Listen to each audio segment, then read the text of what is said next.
Oke, baiklah.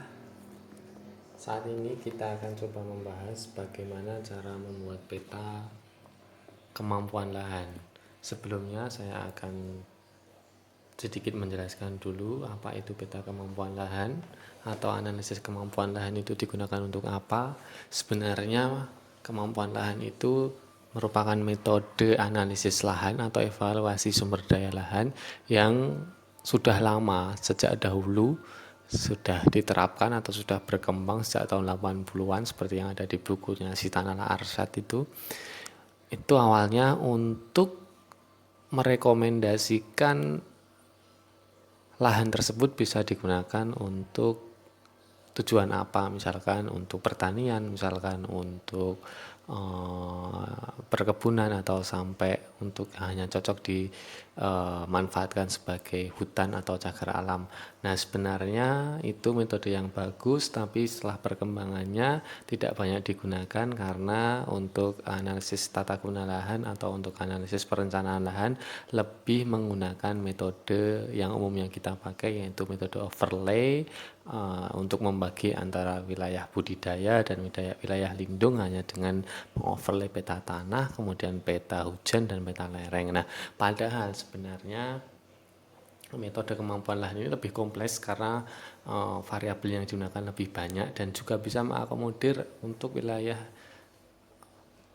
sebagai lindung dan budidaya.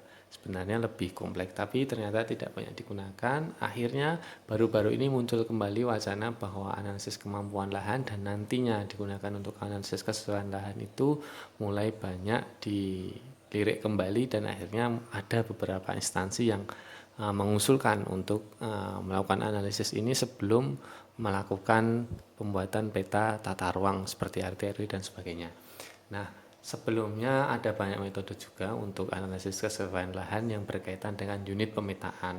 Umumnya zaman dahulu menggunakan peta tanah. Namun peta tanah yang tersedia saat ini skalanya yang sampai ke detail, sampai seri atau yang sampai subgrup itu belum banyak, sehingga kita punya pendekatan lain yaitu satuan lahan atau yang sering kita sebut sebagai peta bentuk lahan, dan ini juga akan bermanfaat ketika kita menggunakan pendekatan pedogeomorfologi, artinya unit geomorfologi dan unit tanah atau batas antara peta tanah dan peta geomorfologi itu berhimpit. Itu yang seperti yang ada di bukunya Prof. Junun tahun 2012 kalau nggak salah, itu bukunya itu juga menjelaskan bagaimana cara pemanfaatannya. Nah, kira-kira data yang dibutuhkan adalah peta RPI, peta geologi, dan data DEM serta turunannya untuk membuat peta satuan lahan. Jadi satuan lahan ini perlu kita tandai, kita remark bersama bahwa ini yang menjadikan batas. Nah, satuan lahan ini tergantung detail kita delineasinya, bisa skala 100.000, 50.000 sampai 25.000 itu akan berbeda-beda. Tentunya tergantung dengan analisis kemampuan lahan kita akan kita kerjakan pada skala berapa. Nah, variabel kemampuan lahan itu setidaknya ada ini, ada lereng, erosi, dalaman tanah, tekstur tanah, batuan, drainase, dan ancaman banjir. Terus kemudian klasifikasinya seperti ini, ada kelas kemampuan lahan 1 sampai 8, terus kemudian ada faktor penghambat dan pembatas yang seperti ada di slide sebelumnya tadi. Itu kira-kira seperti itu. Lereng datar atau A itu utamanya akan menjadi batas di kelas lahan 1 dan seterusnya dan seterusnya. Nah, ini contohnya untuk analisis lereng. Setelah kita membuat peta satuan lahan tadi, kemudian kita analisis lereng per unitnya tadi. Tentunya pada unit ini kemungkinan ada variasi lereng yang minor, tapi tidak akan banyak kalau kita membuat delineasinya benar. Jadi di dalam unit itu kita nilai lerengnya berapa. Kita bisa pakai banyak metode, bisa menggunakan metode digital ataupun kita ke lapangan mengukur lerengnya.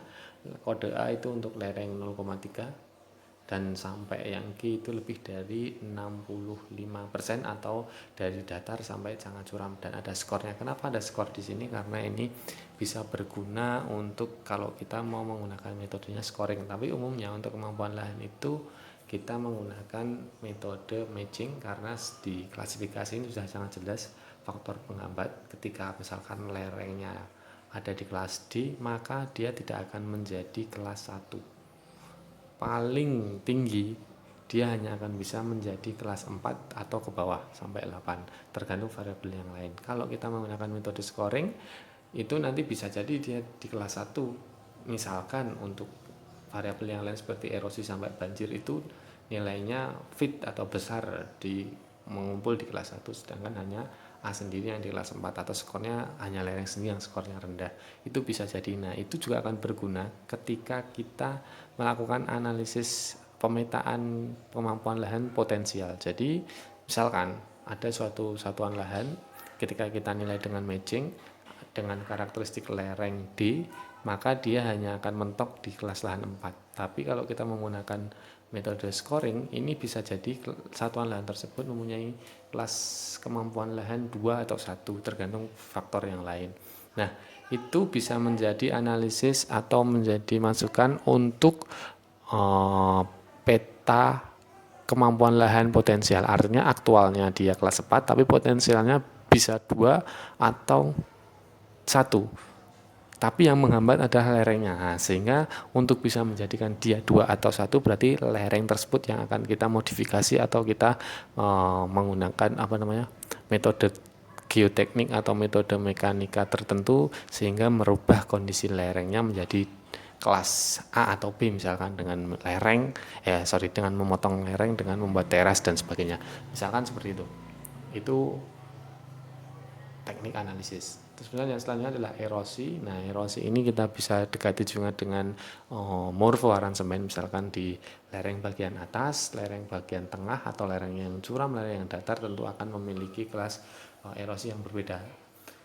Contohnya di sini sudah ada kriterianya, misalkan 25% lapisan tanah hilang. Nah, kita bisa survei di lapangan, tidak perlu menghitung nilai erosinya. Dari pendekatan ini kita bisa nilai bahwa di situ erosinya tinggi. Dan tentunya kalau di situ sudah terbentuk erosi gale atau erosi ril, erosi parit, itu jelas bahwa di situ erosinya besar atau kelas E5.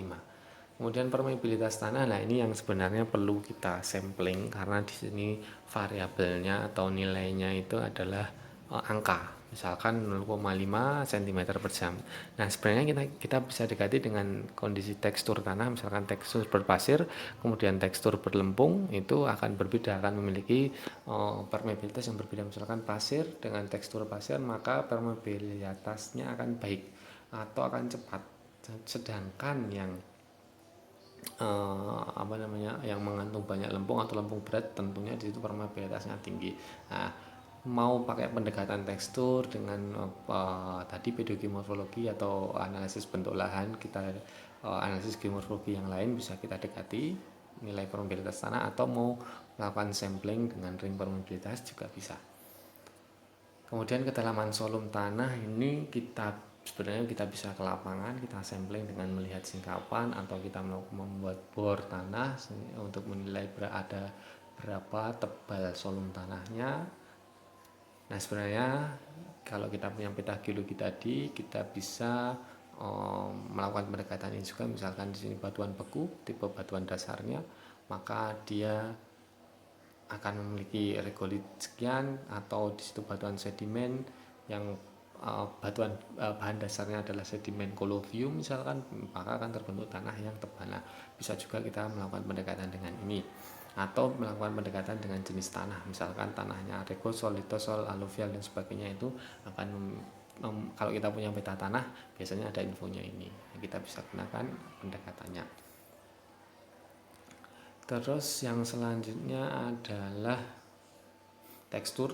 Ini sebenarnya tekstur kita bahas dulu sebelum tadi kita membahas permeabilitas agar ada korelasinya. Nah, misalkan di sini ada teksturnya halus, di situ ada lempung, pokoknya yang memiliki lempung itu bisa masuk ke dalam tekstur halus sampai yang pasir dan geluh itu yang licin tipenya. Kalau kita misalkan ke lapangan, kita pilih-pilih tanahnya pakai tangan dan air, kita ada licin-licinnya sedikit, yaitu memiliki geluh. Licin beda ya dengan licinnya kalau lempung, itu lengket ya, bukan licin. Kalau pasir itu kasar.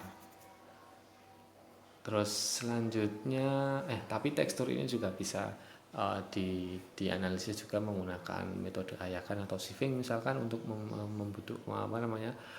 untuk mencari tekstur yang valid, maksudnya tekstur yang detail berapa persentase pasir di gelembungnya, sehingga kita bisa katakan bahwa di sini adalah lempung berpasir atau pasir bergeluh, dan kita plot nanti di sekitar tekstur misalkan. Atau metode lain kita dengan menggunakan komparator tekstur atau komparator batuan yang di situ ada informasi tekstur pada skala Wentworth, kita bisa juga pakai itu. Terus ini masih tekstur tanah juga, tapi dengan pendekatan jenis tanah, sama dengan tadi ketebalan solum, ada pendekatan melalui jenis tanah juga. Ini adalah manfaat kalau kita memanfaatkan data tanah. Tapi masalahnya data tanah itu tidak semuanya tersedia, atau misalkan di wilayah A sudah sampai tingkat yang lebih detail, wilayah B hanya sampai grid group atau subgroup dan sebagainya. Itu yang beda-beda, dan informasi atributnya tentunya akan berbeda-beda juga. Terus ini drainase sebenarnya juga ada korelasinya dengan permeabilitas tadi. Umumnya bila di situ